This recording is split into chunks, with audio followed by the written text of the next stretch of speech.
Neo in the Bonecrusher Stakes, he's come through his last run very well. It was a big ask, first trip away from home and an overnight stay, and he acquitted himself very well. Obviously he's drawn quite awkwardly outside barrier, but he's an improving horse and he's an exciting horse because I think he's got untapped ability. The Bonecrusher Stakes is definitely a step up in class. Hard to know what he beat the other day. There are a fair few first starters, and obviously this is much better.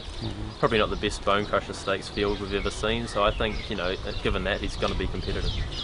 Yeah, he won on a heavy track and he's probably bred to appreciate it, but I think he's got a nice action, and Andrew gave us the impression when he got off last time that he would handle a better track because he is quite an athlete. From the draw, I think we'll have to be positive and put him in the race. I think it depends on how the track's playing. Obviously, if the inside's off and they get a bit of rain on the day, then that's going to play into our hands as well. Twlight Granita's come through very well. Her coat's moved a lot with the trip away, and she's come on probably the better of the two. Decorah finished 5th last start, and obviously the 1200 metres is too short for her. We think she's probably potentially the better filly of the two. But over more of a trip, Twlight Granita's the shorter course horse, whereas Decorah is looking for further already, and even 1400 may be too short. The best things for Decorah are still to come as she gets up over ground, and probably in the autumn too, we'll see a better filly.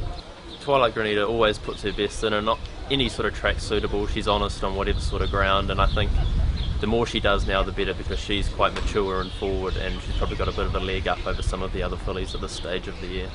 Tomorrow the better chance of the two would probably be Twlight Granita, just given that she'll handle the ground a bit better than Decorah, who's probably looking for better ground and more distance. Dundeel's come through the gloaming run very well. We couldn't be happier actually. I spoke to Björn this morning and he's happy with how he's looking, so onwards and upwards.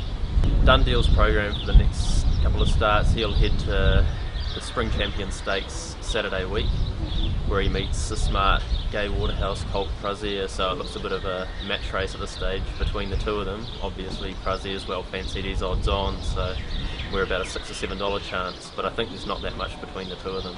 All things going well, his main aim will be the Victorian Derby.